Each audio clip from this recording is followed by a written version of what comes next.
أعوذ بالله من الشيطان الرجيم. بسم الله الرحمن الرحيم.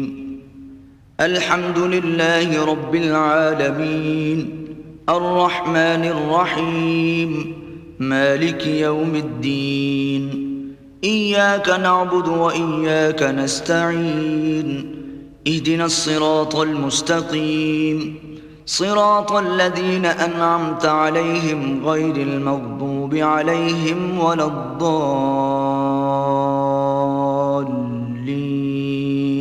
بسم الله الرحمن الرحيم.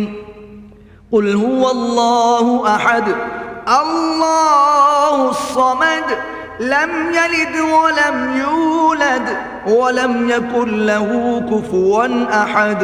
بسم الله الرحمن الرحيم. قل هو الله أحد الله الصمد لم يلد ولم يولد ولم يكن له كفوا أحد. بسم الله الرحمن الرحيم.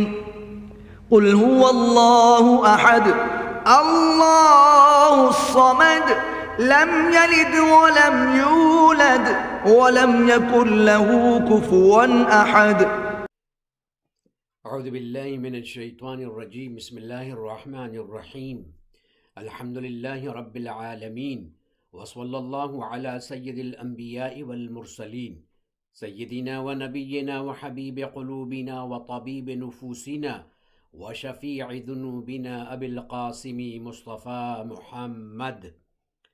اللهم صل على محمد وآل محمد وعجل فرجهم وعلى آله الطيبين الطاهرين المعصومين المظلومين المنتجبين المكرمين الذين أذهب الله عنهم الرجس وطهرهم تطهيرا.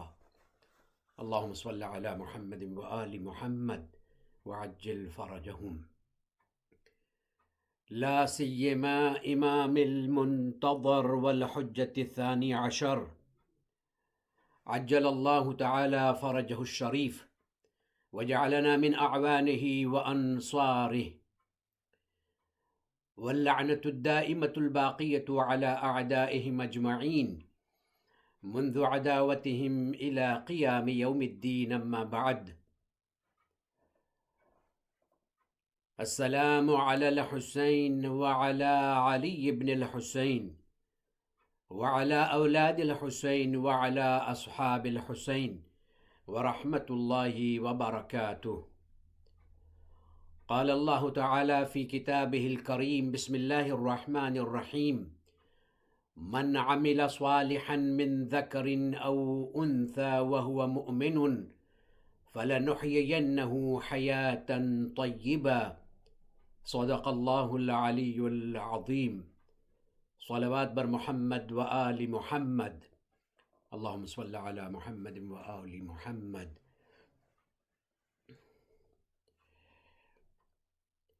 انسان کی جو ہیپینس ہے، پلیجر ہے، جوئی ہے، یا انسان کی زندگی میں جو مشکل ہوتی ہے، سفرنگ ہے، پین ہے، غم ہے، اس کا دار و مدار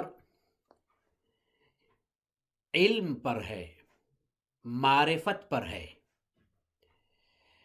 کہ انسان اگر معرفت رکھتا ہے، انسان اگر انڈرسٹینڈنگ رکھتا ہے، تو اس کی زندگی کے اندر پلیجر ہے. جتنی زیادہ انسان کی معرفت ہوگی اتنا ہی زیادہ انسان کی زندگی میں پلیجر ہوگا. اور میں نے یہ بھی بیان کیا تھا کہ سب سے زیادہ جاننے والا، علم رکھنے والا وہ اللہ سبحانہ و تعالی ہے. اس کے پاس ہر شے کا علم ہے. اسی لیے سب سے زیادہ خوشی اللہ سبحانہ و تعالی کے پاس ہے. اگر کہیں ایبسولوٹ پلیجر پایا جاتا ہے، اگر کہیں مکمل خوشی پائی جاتی ہے، تو وہ ذات پروردگار ہے. اس لیے کہ اللہ سبحانہ و تعالی اپنے بارے میں بھی علم رکھتا ہے اور اللہ سبحانہ و تعالی کمال مطلق ہے. اللہ سبحانہ و تعالی جو خوشی ہے، جو سرور ہے، اس کے پاس میں مطلق ہے. تو اب نتیجہ یہ ہے کہ جو اللہ سبحانہ و تعالی کی معرفت رکھتا ہوگا، جس کے پاس میں علم ہوگا، جس کے پاس میں انڈرسٹینڈنگ ہوگی، جو اللہ سبحانہ و تعالی کو پہچانتا ہوگا، اس کی زندگی خوشیوں سے بھری ہوئی ہوگی، اس کی زندگی پلیزنٹ ہوگی، اس کی زندگی خوشگوار ہوگی. اور جو اللہ کو نہیں پہچانتا ہے، جس کے پاس اللہ کی معرفت نہیں ہے، اس کی زندگی مشکلات سے بھری ہوئی ہوگی. اس کی زندگی، اس کی لائف جو ہے وہ مزریبل لائف ہوگی، ناخوشگوار زندگی ہوگی. اللہ سبحانہ و تعالیٰ نے قرآن کریم میں خود فرمایا ہے وَمَنْ أَعْرَضَ عَنْ ذِكْرِي فَإِنَّ لَهُ مَعِيشَةً ضَنْكَ. اگر کوئی میری یاد سے غافل ہو جائے گا، کوئی مجھے پہچانے گا نہیں، کسی کے پاس میں اگر میری معرفت نہیں ہوگی اور کوئی مجھے یاد نہیں رکھے گا، تو اس کے لیے بہت مشکل زندگی ہوگی. اس کی لائف جو ہے وہ بہت مزریبل ہوگی، اس کی لائف جو ہے وہ پرابلم سے بھری ہوئی ہوگی. تو خوشی کا دار و مدار اور پلیزر جو ہے وہ ڈیپینڈ ہے اللہ سبحانہ و تعالیٰ کی معرفت پر.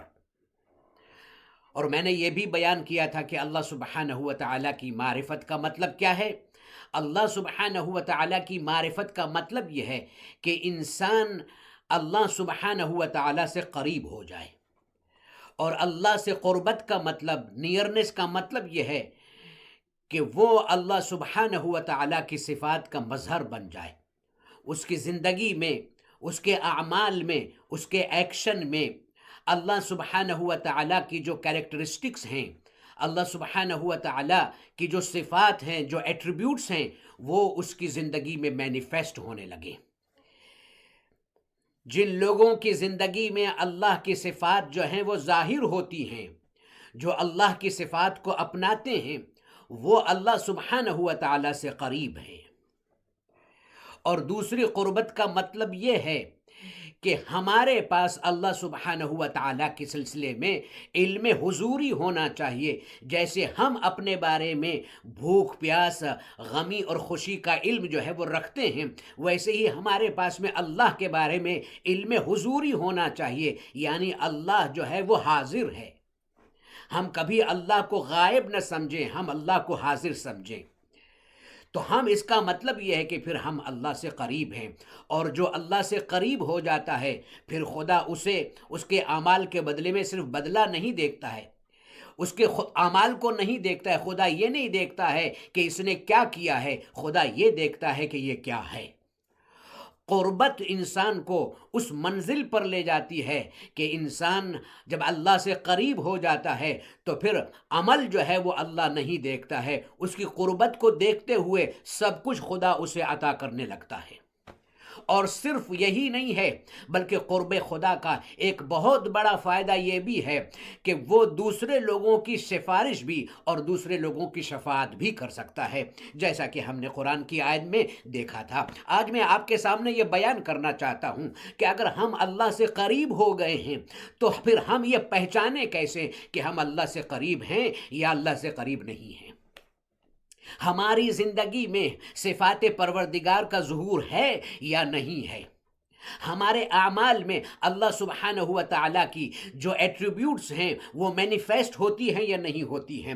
یہ ہمیں کیسے سمجھ میں آئے، اس کے لیے میں ایک بات یہ کہنا چاہتا ہوں کہ ہمیشہ ہر چیز کو سمجھنے کے لیے، ہر چیز کی معرفت حاصل کرنے کے لیے پیمانہ اور کرائیٹیریا اور معیار جو ہے وہ ہماری عقل نہیں ہے، بلکہ ان لوگوں کی عقل ہے کہ جو مجسم عقل ہیں. یعنی نبی اور آل نبی اہل بیت اطہار علیہم السلام، انہوں نے اس سلسلے میں کیا فرمایا ہے کہ کیسے ہم پہچان کر سکتے ہیں کہ ہم خدا سے قریب ہیں یا خدا سے قریب نہیں ہیں. اللہ سبحانہ و تعالی نے اپنے دین میں اپنے ریلیجن میں کچھ چیزوں کو کرنے کا حکم دیا ہے اور یہ کہہ کر کہا ہے، حکم دیا ہے کہ یہ چیز جو ہے وہ کمپلسری ہے، نیسیسری ہے، واجب ہے، یعنی تمہیں یہ کرنا ہی ہے کسی بھی صورت میں۔ اور کچھ چیزیں اللہ نے ہمارے اوپر رکھی ہیں، یعنی اگر شریعت کی زبان میں اس کو اس طرح سے کہا جائے کہ کچھ اعمال وہ ہیں کہ جن کا کرنا واجب ہے اور کچھ اعمال وہ ہیں جن کا کرنا مستحب ہے۔ اب واجب اور مستحب جو ہے یہ جو اللہ نے رکھا ہے، یہ اصل میں کوئی اس طرح کا فرق نہیں ہے، یہ دونوں چیزیں جو ہیں وہ خدا کی طرف انسان کو لے جاتی ہیں۔ اللہ سبحانہ و تعالی کمال مطلق ہے، اللہ سبحانہ و تعالی ایبسولوٹ پرفیکشن ہے، اور ہمارا سفر جو ہے وہ پرفیکشن کی طرف ہے۔ ہم خدا کی طرف جو ہیں وہ جا رہے ہیں اور ہمیں خدا ہی کی طرف جانا چاہیے، یعنی ہم پرفیکشن کی طرف جو ہے وہ ہماری جرنی ہے۔ اپنے کو پرفیکٹ بنانے کے لیے، اپنے کو باکمال بنانے کے لیے ہمارا سفر جو ہے وہ کمال کی طرف ہے۔ اب سفر کے لیے ضروری ہے کہ کوئی ذریعہ ہونا چاہیے جس کے ذریعے سے ہم سفر کر سکتے ہوں۔ اس ذریعے کا نام واجب ہے۔ واجب وہ عمل ہے جو ہمیں قوت دیتا ہے، انرجی دیتا ہے۔ مین انرجی جو ہمیں حاصل ہوتی ہے اللہ سبحانہ و تعالی کی طرف سفر کرنے کے لیے، کمال کی طرف، پرفیکشن کی طرف، وہ واجبات ہے۔ واجبات کے بغیر تو ممکن ہی نہیں ہے کہ انسان جو ہے وہ اپنے سفر کو شروع کر سکے۔ تو ہم سفر کو شروع کرتے ہیں اور اس میں ہمیں پوری طاقت ملتی ہے واجبات کے ذریعے سے۔ اب اگر کوئی واجبات ادا ہی نہیں کرتا ہے تو اس کا تو سفر شروع ہی نہیں ہوا ہے۔ جب سفر شروع ہی نہیں ہوا ہے تو وہ خدا تک پہنچ ہی نہیں سکتا ہے، وہ پرفیکشن جو ہے وہ پرفیکشن تک پہنچ ہی نہیں سکتا ہے، وہ کمال حاصل ہی نہیں کر سکتا ہے۔ کمال حاصل کرنے کے لیے ضروری ہے کہ پہلے سفر کو شروع کیا جائے۔ سفر شروع ہوتا ہے واجب پر عمل کرنے کے ذریعے سے۔ مستحب ہمیں خدا سے قریب کرتا ہے، اس لیے کہ واجب میں اور مستحب میں یہی فرق ہے کہ اگر ہم واجب کو انجام نہ دیں گے تو پھر ہم عذاب کے مستحق بنیں گے خدا وند تعالیٰ کی طرف سے، اور اگر ہم مستحب کو انجام دیتے ہیں تو وہ ہمارے لیے بہتر ہے، اور اگر ہم انجام نہیں دیتے ہیں تو ہم کسی طرح سے گنہگار نہیں ہوتے ہیں۔ اسی لیے جو مستحب اعمال بہت سے ایسے ہیں کہ جن کا ثواب اور ریوارڈ جو ہے وہ واجب سے زیادہ ہے، اس میں ایمفسائز جو ہے، اس میں تاکید جو ہے وہ واجب سے زیادہ ہے۔ واجب تو واجب ہے، اس لیے کہ واجب میں ہماری ایک انٹینشن یہ بھی ہو سکتی ہے کہ میں اگر یہ نہیں کروں گا تو خدا مجھے پنش کرے گا، میں اگر یہ نہیں بجا لاؤں گا تو خدا مجھے سزا دے گا، تو وہاں پر ایک طرح کا خوف پایا جاتا ہے۔ لیکن چونکہ مستحب جو ہے وہ تو اس کو تو ہم چھوڑ بھی سکتے ہیں، چھوڑنے پہ کوئی گناہ ہی نہیں ہے، تو ہم اگر مستحب عمل انجام دیتے ہیں تو ہمیں جو ہے وہ اللہ سبحانہ و تعالی کی قربت جو ہے وہ نصیب ہو جاتی ہے۔ ہم خدا کی قربت مستحب کے ذریعے سے حاصل کرتے ہیں۔ یہ حدیث جو میں پڑھ رہا ہوں یہ اصول الکافی میں شیخ یعقوب کولینی رحمۃ اللہ علیہ نے والیوم نمبر 2 میں یہ حدیث جو ہے وہ نقل فرمائی ہے۔ نبی صلی اللہ علیہ وآلہ وسلم نے فرمایا ہے، اور اس کے ذریعے سے ہم سمجھ سکتے ہیں کہ جب ہمیں خدا کا قرب مل جاتا ہے تو پھر اس کی نشانی کیا ہے، ہم کیسے پہچان سکیں اور ہم میں کیا تبدیلی آتی ہے۔ آپ نے فرمایا وَمَا تَقَرَّبَ إِلَيَّ عَبْدٌ بِشَيْءٍ أَحَبُّ إِلَيَّ مِمَّا افْتَرَضْتُ عَلَيْهِ إِنَّهُ لَيَتَقَرَّبَ إِلَيَّ بِالنَّافِلَةِ۔ میں خاص طور پر توجہ چاہتا ہوں کہ اس حدیث کو سنیں اور سننے کے بعد میں اس پر عمل بھی کریں کہ اللہ کے پیارے نبی جو ہیں وہ کیا پہچان بتا رہے ہیں۔ دیکھیں، واجب ہمیں انرجی دیتا ہے، واجب وہ عمل ہے جس کے ذریعے سے ہم کمال کی طرف جو ہے وہ سفر شروع کرتے ہیں۔ مستحب وہ عمل ہے جو واجب تو نہیں ہے لیکن ہمیں وہ خدا سے قریب کرتا ہے۔ اللہ فرماتا ہے کہ کوئی بندہ ایسا نہیں ہے جو میرا قرب حاصل کرنے کے لیے وہ عمل کرتا ہے کہ جس کو میں نے اس پر واجب قرار دیا ہے، لیکن اس نے اپنی جرنی جو ہے وہ شروع کر دی ہے، ابھی وہ خدا سے قریب جو ہے وہ نہیں ہوا ہے، نیئر نہیں ہوا ہے، اب نافلہ ہے، وہ قریب ہوتا ہے نافلہ کے ذریعے سے، نافلہ یعنی مستحب عمل کے ذریعے سے۔ اس لیے آپ دیکھیں گے کہ جو نماز شب ہے اس کے جو فضائل بیان کیے گئے ہیں، اس کے جو میرٹس بیان کیے گئے ہیں، اس کے جو فائدے بیان کیے گئے ہیں، امیزنگ ہیں کہ انسان ان کے بارے میں، اسی لیے ایک حدیث میں یہ بھی ہے کہ اللہ سبحانہ و تعالیٰ نے فرمایا ہے، حدیث القدسی ہے یہ، اللہ سبحانہ و تعالیٰ فرماتا ہے کذب من زعم انه يحبني فاذا جنه الليل نام عني۔ اللہ فرماتا ہے وہ انسان جو میری محبت کا دعویٰ کرتا ہے کہ میں اللہ سے محبت کرتا ہوں، رات جب آتی ہے، اندھیرا جب چھا جاتا ہے تو وہ سو جاتا ہے۔ اللہ فرماتا ہے کہ یہ کہنے والا جھوٹا ہے، جو یہ گمان کرتا ہے کہ وہ مجھ سے محبت کرتا ہے وہ جھوٹا ہے، لائر ہے، اس لیے کہ فَإِذَا جَنَّهُ اللَّيْلُ نَامَ عَنِّي، جب رات آتی ہے تو وہ میری پرواہ ہی نہیں کرتا ہے۔ حالانکہ انسان جس سے محبت کرتا ہے موقع تلاش کرتا ہے، تنہائی چاہتا ہے کہ جہاں پر اس سے جو ہے وہ باتیں کر سکے۔ یہ کیسی محبت ہے کہ تنہائی کا وقت آتا ہے اور انسان سو جاتا ہے، انسان جو ہے وہ اللہ کی پرواہ نہیں کرتا ہے۔ تو اللہ فرماتا ہے، یعنی کیا مطلب ہے، وہ نماز شب کے لیے جاگتا ہی نہیں ہے، مناجات کے لیے جو ہے اٹھتا ہی نہیں ہے، سوتا رہتا ہے، جیسے ساری دنیا سوتی رہتی ہے ویسے وہ بھی سوتا رہتا ہے، اور اس کے بعد میں بھی وہ یہ کلیم کرتا ہے کہ میں خدا سے محبت کرتا ہوں۔ ایسا کلیم کرنے والا جھوٹا ہے۔ واجب عمل کی بات نہیں کہی ہے، مستحب عمل کی بات کہی ہے کہ ہم خدا سے محبت کرتے ہیں، اس کو پروف اگر ہم کرنا چاہتے ہیں تو صرف واجب نہیں ہے بلکہ ہم مستحب عمل کریں تاکہ اس کے ذریعے سے ہم ثابت کر سکیں کہ ہم خدا سے محبت کرتے ہیں۔ واجب میں تو ہمارے یہاں واجب کام کرنے میں ہمارے دل میں ایک فیئر ہوتا ہے، ہمارے دل میں ایک اجر کی بات ہوتی ہے کہ ہم یہ کریں گے خدا ہمیں یہ دے گا اور نہیں کریں گے تو خدا ہمیں سزا دے گا۔ تو وہاں پر تو ایک طرح کی جو ہے وہ خوف بھی پایا جاتا ہے اور امید بھی پائی جاتی ہے، لیکن مستحب میں تو کوئی ایسی بات ہی نہیں ہے، اس لیے کہ مستحب تو چھوڑ سکتے تھے۔ اسی لیے اللہ نے فرمایا ہے اگر تم محبت کو ثابت کرنا چاہتے ہو کہ مجھ سے محبت کرتے ہو، رات کو اٹھو اور اٹھنے کے بعد میں مجھ سے مناجات کرو، وسپر کرو، سرگوشی کرو، راز و نیاز کرو۔ تو یہ بھی جو نبی صلی اللہ علیہ وآلہ وسلم نے فرمایا ہے، جو میں اصول الکافی سے پڑھ رہا ہوں، یہ حدیث القدسی ہے۔ آپ نے فرمایا کہ اللہ سبحانہ و تعالی نے مجھ سے یہ فرمایا ہے۔ کیا فرمایا ہے؟ میرا بندہ جب تک کہ واجب پر عمل کرتا ہے اس کا سفر تو شروع رہتا ہے میری طرف، لیکن اسے قربت ابھی مل نہیں پاتی ہے۔ جیسے ہی وہ مستحب پر کاربند ہو جاتا ہے، مستحب عمل کرنے لگتا ہے، ویسے ہی اسے میرا قرب مل جاتا ہے۔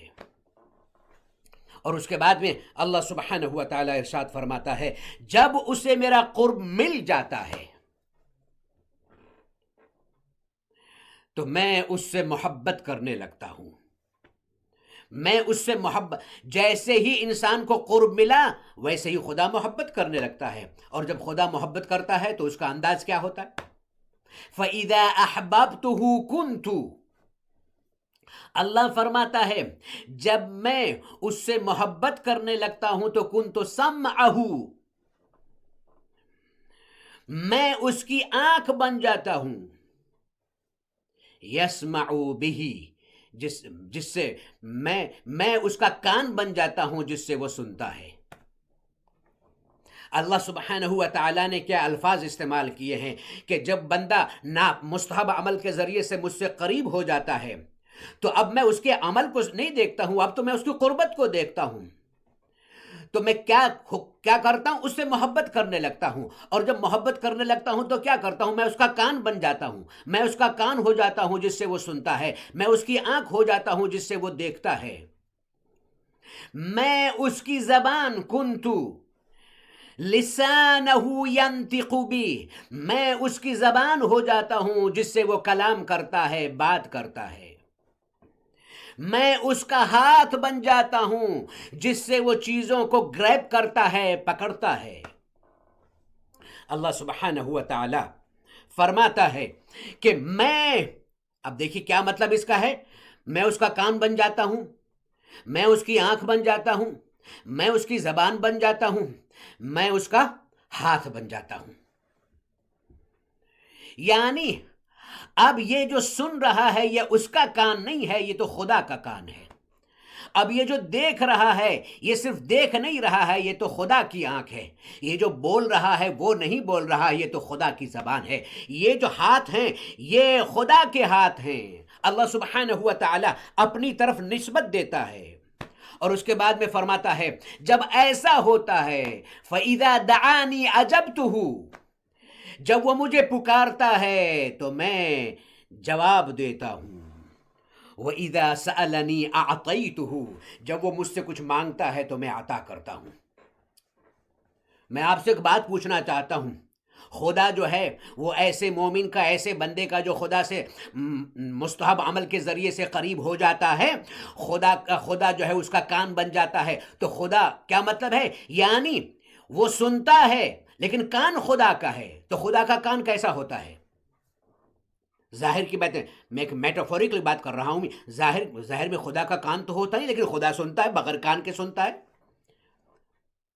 خدا ہمیشہ اچھا سنتا ہے، برا نہیں سنتا ہے۔ خدا ہمیشہ اچھا دیکھتا ہے، برا نہیں دیکھتا ہے۔ خدا ہمیشہ اچھا بولتا ہے، برا نہیں بولتا ہے۔ خدا ہمیشہ مدد کرتا ہے، خدا جو ہے وہ لوگوں کو ذلیل و رسوا یا تکلیف نہیں پہنچاتا ہے۔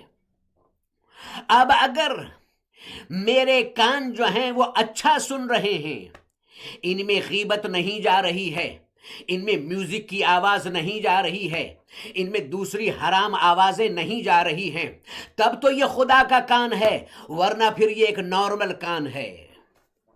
اگر میری آنکھ جو ہے وہ گناہوں کی طرف نہیں اٹھ رہی ہے، میری آنکھیں جو ہیں وہ گناہوں کی چیزوں کو نہیں دیکھ رہی ہیں، نامحرم کی طرف نہیں جا رہی ہیں، وہ چیزیں جن کی طرف دیکھنا حرام ہے ان کی طرف نہیں اٹھ رہی ہیں، تب تو یہ خدا کی آنکھ ہے، ورنہ پھر یہ نارمل آنکھ ہے۔ اگر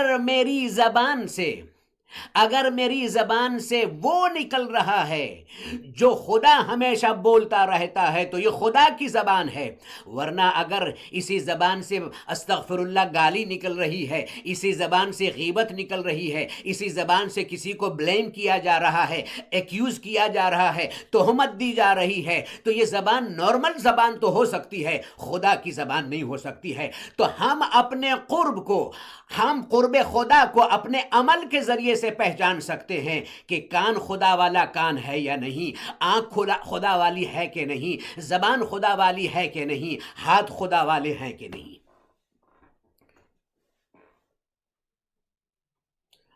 اللہ فرماتا ہے، یہ حدیث جو میں دوسرا ٹکڑا جو فرما رہا ہوں یہ کہیں سے اور کسی اور کتاب سے ہے، یہ الکافی کی جو تھی وہ وہیں تک بات ہو گئی۔ اللہ فرماتا ہے فَإِذَا أَحَبَّنِي أَحْبَبْتُهُ، جب یہ بندہ مجھ سے محبت کرتا ہے تو میں اس سے محبت کرتا ہوں۔ خدا کی محبت کا انداز کیا ہے میں یہ بیان کرنا چاہتا ہوں، اس کے لیے مل جل کے صلوات پڑھے محمد آل محمد پر۔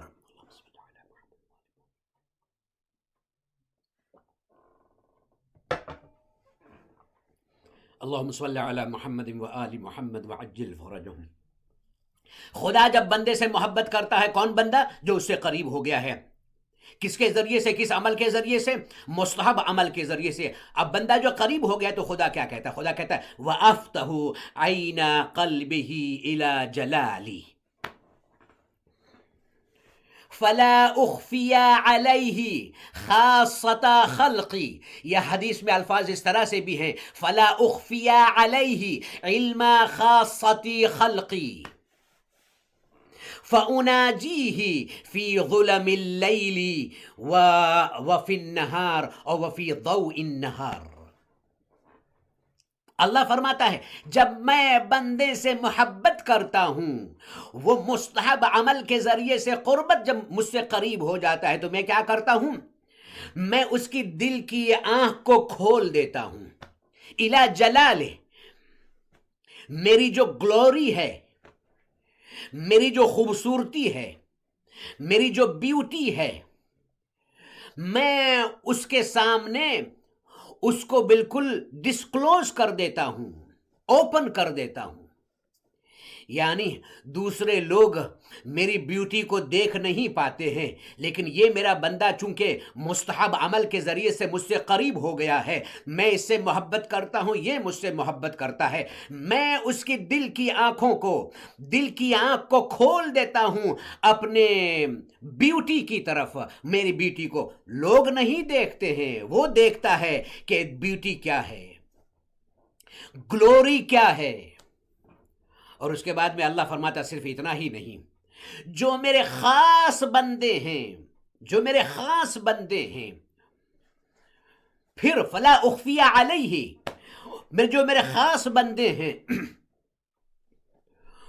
ان کے بارے میں کوئی چیز اس سے پوشیدہ نہیں ہوتی ہے۔ ایک تو یہ مطلب ہے۔ دوسرا حدیث میں یہ ہے میرے خاص بندوں کے پاس میں جو علم ہے، میری مخلوق میں جو میرے خاص بندے ہیں ان کے پاس میں جو علم ہے، یہ علم بھی اس سے چھپا ہوا نہیں رہتا ہے۔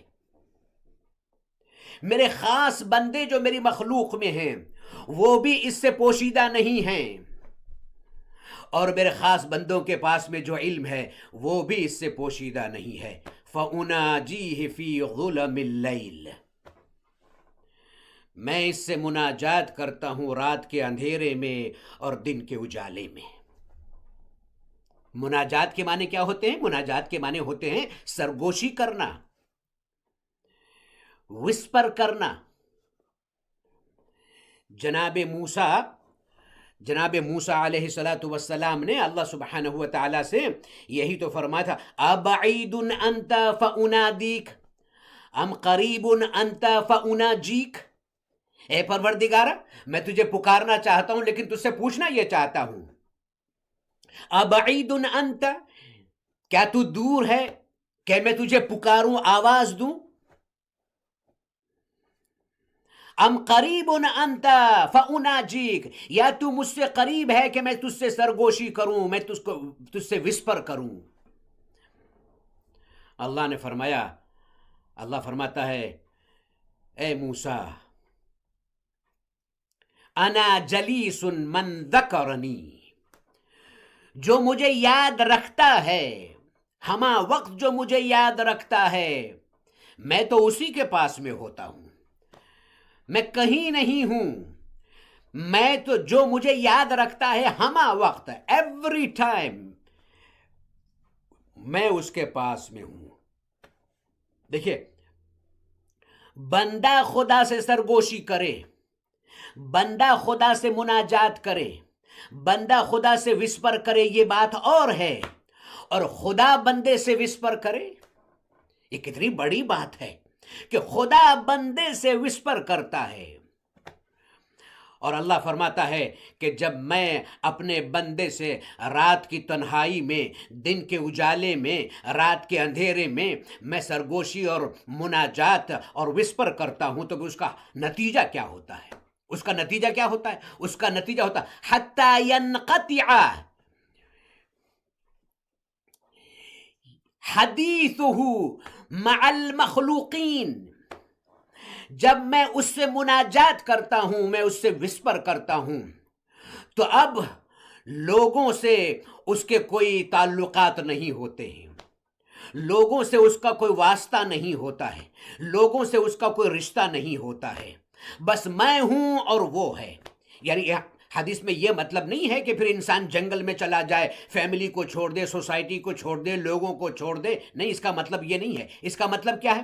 اس کا مطلب یہ ہے کہ وہ لوگوں سے بات بھی کرتا ہے، تب بات میں بھی وہ خدا کو بھولتا نہیں ہے، وہ لوگوں کی مدد بھی کرتا ہے تو خدا کو یاد رکھتا ہے، وہ لوگوں سے مدد لیتا ہے تو خدا کو یاد رکھتا ہے، وہ لوگوں کے درمیان زندگی گزارتا ہے، ہوتا لوگوں کے درمیان میں ہے لیکن خدا کو بھولتا نہیں ہے۔ جیسے کہ حدیث میں ہے کن فی الناس ولا تکن منہم۔ اسلام جو ہے وہ اس بات کی دعوت نہیں دیتا ہے کہ انسان آبادی کو چھوڑ کر جنگلوں میں چلا جائے، فیملی کو چھوڑ دے اور اس کے بعد میں مصلے پر بیٹھ جائے، نہیں، اسلام اس بات کی جو ہے وہ اجازت نہیں دیتا ہے۔ لا رہبانیت فی الاسلام، there is no monkhood in اسلام، اسلام میں رہبانیت ہے ہی نہیں۔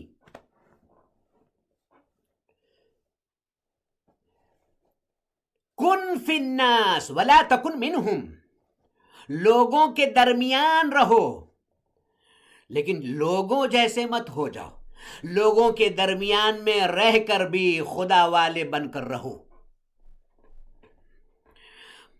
بنے رہو خدا والے۔ خدا جو ہے وہ تمہاری نظروں سے ایک ساعت کے لیے، ایک سیکنڈ کے لیے بھی اوجھل نہیں ہونا چاہیے، تمہارے دل میں جو خدا کی پریزنس ہے وہ باقی رہنی چاہیے۔ لوگوں کے ساتھ میں رہو، کھاؤ، کماؤ، کام کرو، لوگوں کی خدمت کرو، سب کچھ کرو، لیکن لوگوں جیسے مت ہو جاؤ، اگر خدا کے بن کے رہو۔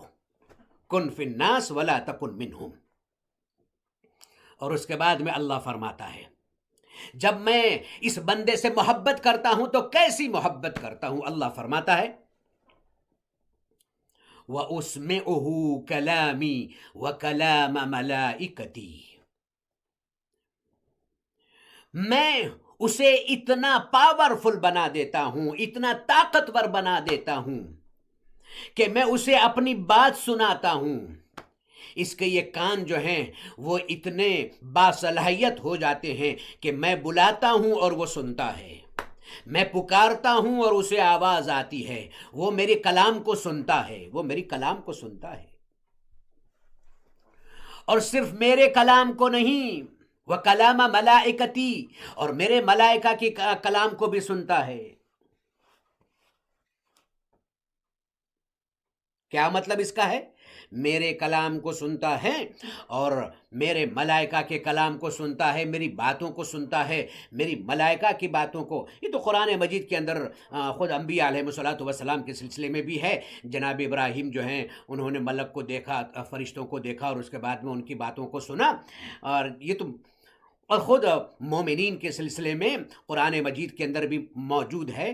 اللہ سبحانہ و تعالی ارشاد فرماتا ان الذین قالوا ربنا اللہ تتنزل علیہم الملائکہ الا تخافوا ولا تحزنوا وابشروا الجنۃ التی بما کنتم توعدون۔ وہ لوگ کہ جو لا الہ الا اللہ کہتے ہیں اور اس پر باقی رہتے ہیں، صرف زبان سے لا الہ الا اللہ نہیں کہتے ہیں، ان کی آنکھ بھی لا الہ الا اللہ کہتی ہے، کان بھی لا الہ الا اللہ کہتے ہیں، زبان بھی لا الہ الا اللہ، پورا ایگزسٹنس، پورا وجود جو ہے وہ لا الہ الا اللہ کہتا ہے۔ وہ دنیا کی وجہ سے لا الہ الا اللہ کو چھوڑتے نہیں ہیں، بلکہ ثابت قدم رہتے ہیں، فارم رہتے ہیں اپنے بلیف میں۔ ان پر ملائکہ نازل ہوتے ہیں، اور ملائکہ نازل ہونے کے بعد میں اس سے کہتے ہیں اللہ تخافوا ولا تحزنوا، ڈرو مت، کسی طرح کا تمہیں ملال نہیں ہونا چاہیے، ڈونٹ فیئر، ڈرو مت، اور گریف بھی نہیں ہونی چاہیے۔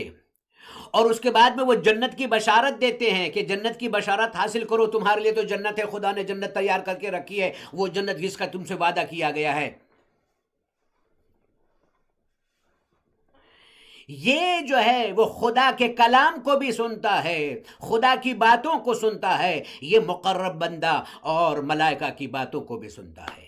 ہمارے یہاں بہت بزرگ عالم دین گزرے ہیں ابھی جن کی بہت مشہور جو ہے وہ ہمارے درمیان میں تفسیر بھی ہے، اور بہت ہی اعلیٰ جو ہے وہ تفاسیر میں سے ایک تفسیر ہے تفسیر المیزان، آیت اللہ طباطبائی رحمۃ اللہ علیہ، محمد حسین طباطبائی رحمۃ اللہ علیہ، ان کی تفسیر میزان ہے۔ بہت ہی عارف تھے، فلسفی تھے، عبادت گزار تھے، محب اہل بیت تھے۔ وہ جب نجف اشرف میں تھے تو ان کے استاد مرحوم سید علی قاضی رحمۃ اللہ علیہ، ان سے انہوں نے جو ہے وہ عرفان سیکھا اور ان سے جو ہے وہ قرب خدا کا درس جو ہے وہ حاصل کیا کہ کیسے کیسے اعمال کیے جائیں جن سے جو ہے وہ انسان جو ہے وہ ایلیویٹ ہو اور بلند ہو اور کمال کی طرف اس کا سفر جو ہے وہ شروع ہو اور اس کی زندگی میں کمال حاصل ہو۔ ان کے ٹیچر نے کوئی ذکر بتایا ہوگا کہ یہ ذکر مسجد سہلا جاؤ اور جانے کے بعد میں یہ ایک جگہ پر بیٹھ کر یہ ذکر کرو، اور جب تم ذکر کرتے رہو گے تمہاری منزل جو ہے وہ ڈیسٹینیشن صرف یہ نہیں ہے، تمہاری ڈیسٹینیشن تو اور آگے ہے،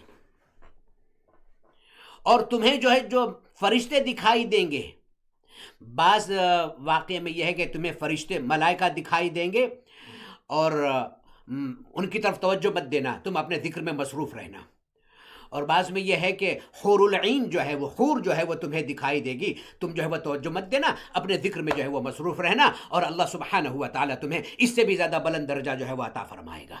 تو کہتے ہیں کہ میں وہاں پر گیا اور میں نے جو ہے وہ اس کا ورد جو ہے وہ پڑھنا جو ہے وہ شروع کیا، اور اتنے میں رائٹ سائڈ جو ہے دہنی طرف جو ہے وہ فرشتہ جو ہے میری طرف آیا اور میں دیکھ رہا ہوں، اب میں اس کی طرف متوجہ نہیں ہوں تو وہ بائیں طرف آتا ہے، پھر بھی میں متوجہ نہیں ہوں، آخر کار جو ہے وہ مایوس ہو کر جو ہے وہ چلا جاتا ہے۔ وہ کہتے ہیں کہ ابھی تک مجھے طباطبائی رحمۃ اللہ علیہ فرماتے تھے کہ ابھی تک مجھے فرشتے کا وہ مایوس چہرہ جو ہے وہ یاد ہے۔ بعض میں یہ ہے کہ ان کے سامنے جب وہ اس کا ورد کر رہے تھے، اس کی تلاوت کر رہے تھے، جو ان کو بتایا تھا سید علی قاضی مرحوم رحمۃ اللہ علیہ نے، اس کی جو وہ ورد کر رہے تھے تو حور العین جو ہے وہ انہیں دکھائی دی، پھر انہوں نے اس کی طرف توجہ نہیں دی، پھر لیفٹ سائڈ میں بھی وہ پانی کا گلاس لے کر آئی تھی، وہ پھر بھی انہوں نے توجہ نہیں دی، اور آخر میں مایوس ہو کر وہ چلی جاتی ہے۔ تو وہ کہتے ہیں کہ مجھے ابھی تک ان کا وہ مایوس چہرہ جو ہے وہ یاد ہے۔ انسان جب خدا سے قریب ہو جاتا ہے تو صرف یہ نہیں ہے کہ انسان صرف اپنے کو دیکھتا ہے، نہیں، بلکہ اللہ فرماتا ہے میرے خاص بندے جو ہیں ان پر بھی اس کی نظر جاتی ہے، میرے خاص بندوں کا جو علم ہے اس کو بھی وہ جانتا ہے، میرے باتوں کو، میرے کلام کو سنتا ہے، اور میرے ملائکہ کو دیکھتا بھی ہے اور میرے ملائکہ کے کلام کو سنتا بھی ہے۔ اس کا خلاصہ کیا ہے؟ خلاصہ جو میں کہنا چاہتا ہوں کہ خلاصہ کیا ہے، خلاصہ یہ ہے، ایک تو یہ ہے کہ تمام پلیجر کا، جوئی کا، خوشی کا اگر کوئی مرکز ہے، منبع ہے، سورس ہے تو وہ اللہ سبحانہ و تعالی ہے۔ اللہ کو جتنا ہم پہچانیں گے ہمیں خوشی ملے گی، اگر خدا کی معرفت نہیں ہوگی تو ہماری زندگی جو ہے وہ مزریبل ہوگی، پلیزنٹ لائف نہیں ہوگی۔ من عمل صالحا من ذکر او انثى وهو مؤمن، جو بھی ایمان کے ساتھ میں اچھا عمل کرے گا، چاہے وہ مرد ہو یا عورت ہو، میل ہو یا فیمیل ہو، فَلَنُحْيِيَنَّهُ حَيَاةً طَيِّبَةً، ہم اس زندگی میں ہم اسے جو زندگی دیں گے وہ ایک پاکیزہ زندگی ہوگی، خوشیوں سے بھری ہوئی زندگی ہوگی، جوائفل لائف ہوگی، پلیزنٹ لائف ہوگی۔ خوشگوار زندگی کا دار و مدار معرفت خدا پر ہے، کہ معرفت اگر ہے تو پھر خوشگوار زندگی ہے، معرفت اگر نہیں ہے تو پھر خوشگوار زندگی نہیں ہے۔ اور قرب خدا کا مطلب یہ ہے کہ صرف ہم واجبات پر عمل کر کے اپنے کو اسٹاپ نہ کریں، بلکہ جو وہ مستحبات ہیں جن کے ذریعے سے ہمیں قرب خدا ملتا ہے ہم اس کی طرف بھی جائیں۔ ہم واجب جو ہے اس کو نکالتے ہیں، مثلا جیسے کہ خمس واجب ہے، زکوٰۃ واجب ہے، ماہ مبارک رمضان کے بعد میں شوال کی پہلی تاریخ جب آتی ہے تو زکوٰۃ فطرہ جو ہے وہ واجب ہے، اور جو بھی واجب جو ہے وہ رقوم ہے۔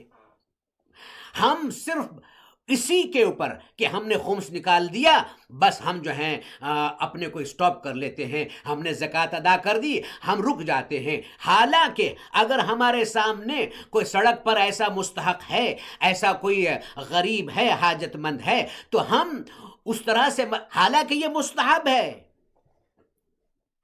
زکوٰۃ اور خمس جو ہے یہ تو واجب ہے، دوسری جو ہے ہم خیرات کرتے ہیں، یہ سب جو ہے وہ واجبات میں تو نہیں آتی ہیں، اگر ہم کرتے ہیں تو، لیکن اس کا ثواب کیا ہے کہ ان عمل کے ذریعے سے، ان کار خیر کے ذریعے سے اللہ سبحانہ و تعالیٰ کے ہم قریب ہوتے ہیں۔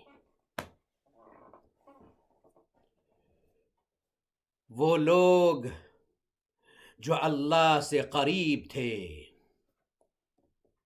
انہوں نے اللہ کی راہ میں سب کچھ دے دیا،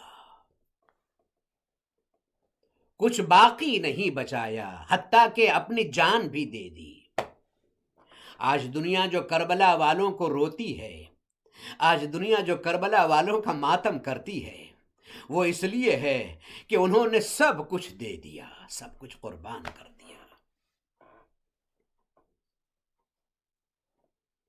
اور جہاں پر قرب خدا کی بات ہے، اتنے مصائب و آلام کے باوجود بھی واجب تو درکنار، انہوں نے مستحب عمل کو بھی نہیں چھوڑا۔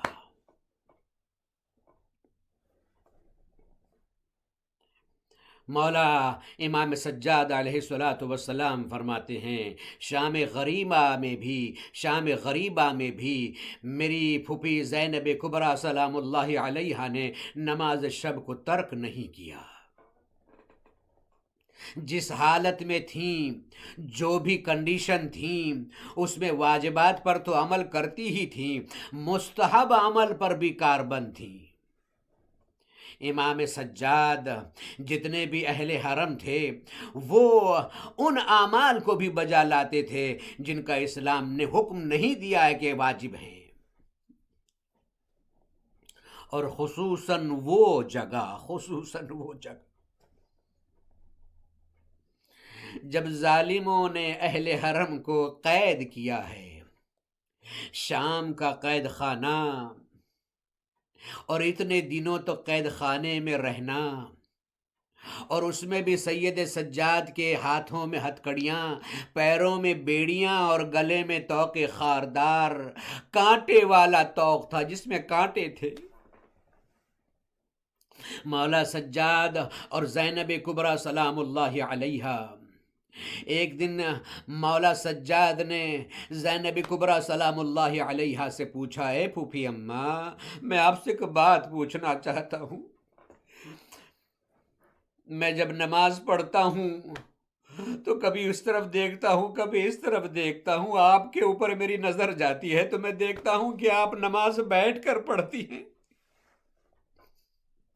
ہم اہل بیت نے، ہمارے گھرانے میں ہمیشہ ہم یہ کوشش کرتے ہیں کہ کتنی ہی تکلیف کیوں نہ ہو لیکن نماز جو ہے وہ کھڑے ہو کر پڑھیں ہم۔